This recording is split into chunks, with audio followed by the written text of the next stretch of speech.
Cette semaine avait lieu la 37e édition du Salon du livre jeunesse de Montreuil. Pour l'occasion, nous sommes allés à la rencontre de quelques maisons d'édition afin d'en apprendre davantage sur elles et sur leurs coups de cœur littéraires.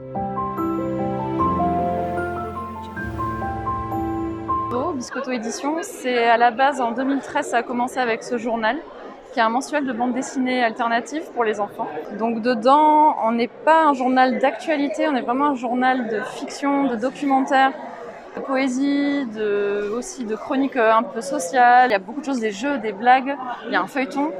Le but pour nous, la ligne éditoriale, c'est de faire découvrir des choses très différentes aux enfants graphiquement. Et ça va passer donc par un thème tous les mois.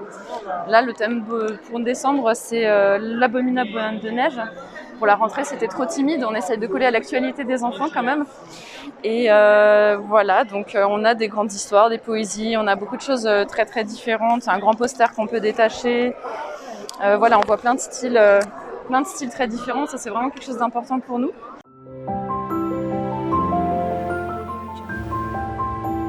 Celui-ci, qui est en sélection Kiboukine du festival. Et là, ça parle de... Voilà, c'est une aventure d'une chauve-souris qui doit passer l'hiver et à qui il arrive plein d'aventures parce que elle a perdu sa famille en cours de route. Donc voilà, elle va devoir trouver des alliés d'hiver dans le jardin de la maison où elle se trouve.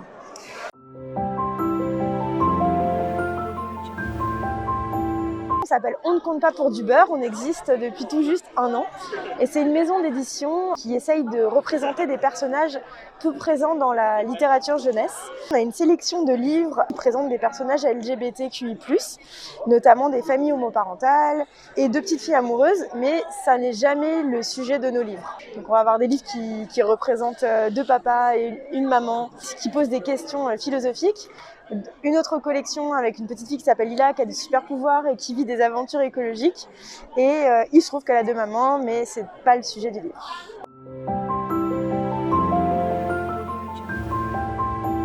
Alors celui-ci, c'est un livre qui plaît beaucoup aux petites. L'amoureuse de Simone, elles sont très attirées parce qu'elles les trouvent très très mignonnes. Donc on a Simone qui est amoureuse de Makeda. Et toutes les deux, elles ont des petits rêves comme élever des pandas abandonnés quand elles seront grandes et avoir des enfants. Sauf que parfois l'amour c'est compliqué et du coup voilà Makeda et Simone qui se disputent parce qu'elles aiment beaucoup commander toutes les deux. Bon là c'est sa tata-fat qui lui explique que parfois l'amour ça donne du fil à retordre. Elle comprend pas très bien cette expression et ensuite elle rigole quand elle comprend que ça veut dire que parfois l'amour c'est compliqué. Et voilà, ensuite elles vont partir dans l'imaginaire avec ce jeu de fil tordu.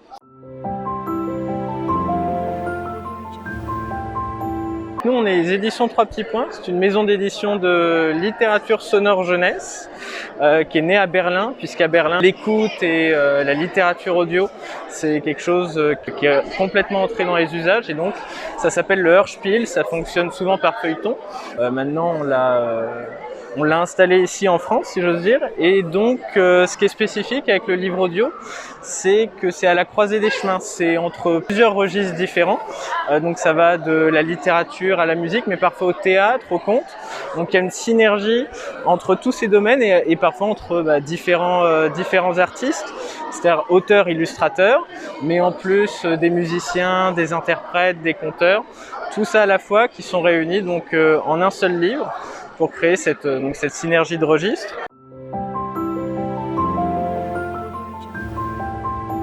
La chanson de Martin, donc c'est une histoire avec des touches de folk music et qui débouche sur des thématiques antiracistes. Et donc là, ça fait parfaitement sens puisque c'est un courant musical qui est imprégné de ces luttes-là. Lorsque ces différents registres s'imbriquent les uns dans les autres, ça permet d'avoir des portes d'entrée légères, oniriques et même parfois drôles sur des thématiques qui ne sont pas forcément de prime abord. Et donc c'est ce que permet l'audio et c'est ce qu'on s'efforce de faire en tout cas.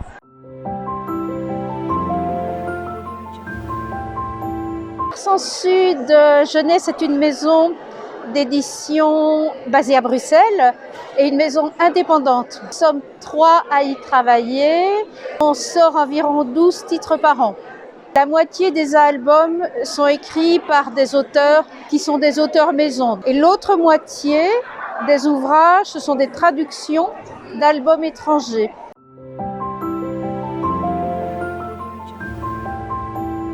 Une autrice maison qui est Noémie Favard. Noémie est bruxelloise et elle a écrit cette histoire pendant le confinement, le premier confinement.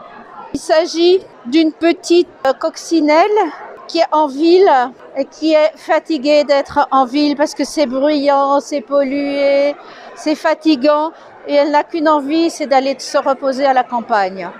Alors elle décide avec ses copains d'aller à la campagne. Voilà.